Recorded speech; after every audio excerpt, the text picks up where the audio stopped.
What's up guys, we're all here with DOOGEE Tech, and in this video, we will be checking out yet another affordable tablet from DOOGEE, and that is the DOOGEE T10. We have been using this tablet for quite some time now, and here are our thoughts about it.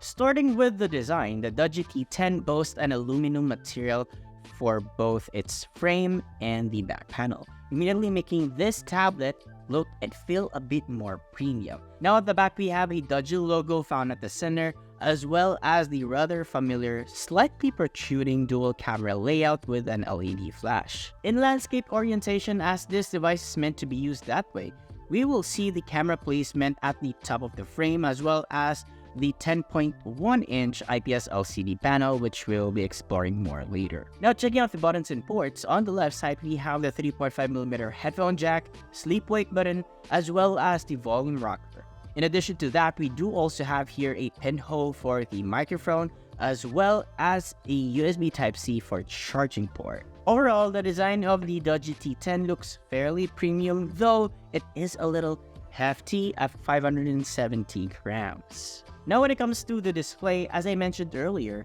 we have a 10.1-inch IPS LCD panel which has a resolution of 1920 by 1200, capable of producing 221 ppi. The display is okay. It is a laminated screen, meaning you won't see any gap between the display and the touch panel itself as compared to other budget tablets in the market. The display is okay, nothing spectacular here. It's sharp, a little contrasty, and colors are okay right out of the box. And if you find it a little bit too cool, you can adjust the display's temperature under the settings to suit your preference. It also is a little bit hard to use under direct sunlight, as the display can only go up to a maximum of 300 nits. But no problems when using this tablet outdoors.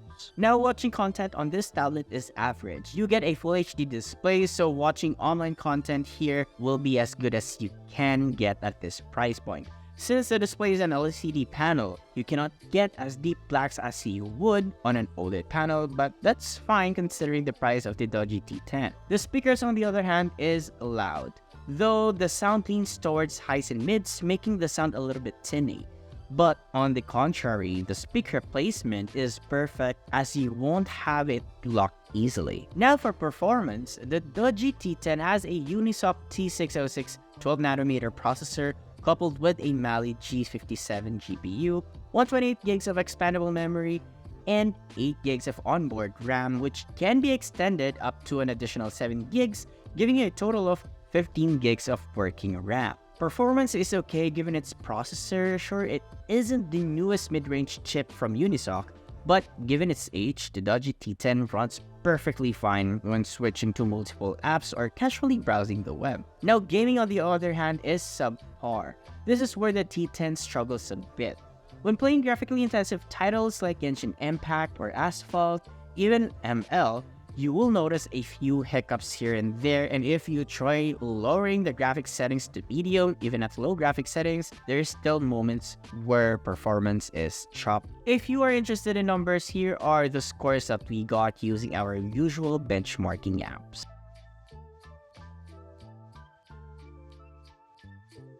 Overall, the DOOGEE T10's performance is okay for when doing basic tasks, but when playing games, you might want to stick with your phone or maybe play something that is easy on the graphics part. For cameras, this tablet has a dual camera setup at the back, namely a 13-megapixel sensor and an AI camera, while up front we do have an 8-megapixel front selfie camera. Quality is okay for sending annotations or for video calls, but for taking photos for social media use, well, I highly suggest you stick with your phone again, as your phone might take better photos than this tablet. For videos, this tablet can shoot 1080p at 30 frames per second clips if you are going to record one. Running on this tablet is Android 12, and the UI, if I'm not mistaken, is stock Android, as there are zero bloatwares here aside from the standard Google Suite like Gmail, YouTube, and the like. There's also an option for multiple users, so you can protect your privacy whenever someone wants to borrow this tablet from you. One thing that I noticed here is that the UI is like a blown up version of Android.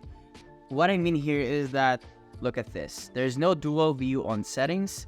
The status bar takes up the whole screen when pulled out, and there's no multi-windowing, which I think one of the weaknesses of this tablet, as you cannot really take advantage of this 10.1-inch display. Well, but nonetheless, the UI is clean, very intuitive, and there are a slew of customization options. Now when it comes to the battery, the DOOGEE T10 packs a massive 8500 mAh battery with support for 18-watt wired charging. In our case, we're able to use this device for a complete day, considering that we play casual games, browsing the internet most of the time under Wi-Fi, as well as doing basic productivity tasks like writing a script on Google Docs and the like. For connectivity, the DOOGEE T10 packs the standard Wi-Fi 802.11, Bluetooth 5.0, GPS, FM radio, and USB Type-C 2.0. Okay, if you want a tablet for your kid, or maybe you're looking for a device that is affordable and could do all the basic tasks you need, the DOOGEE T10 can be added to your roster of choices. It really is attractive as it got that premium looks to it, decent performance, and good battery life. Although if you want a tablet for gaming, much more immersive media consumption sessions, and a good camera, you might want to check out other tablets. And there you have it, guys. This is our hands-on review of the DOOGEE T10. Let me know what do you guys think about this tablet in the comment section below. And if you find this video helpful, be sure to drop a like, subscribe to our channel for more content, hit that bell icon so you won't miss any future uploads, and don't forget to follow us on Facebook, TikTok, Instagram, Twitter, and visit UPTech.com for the latest tech news and reviews.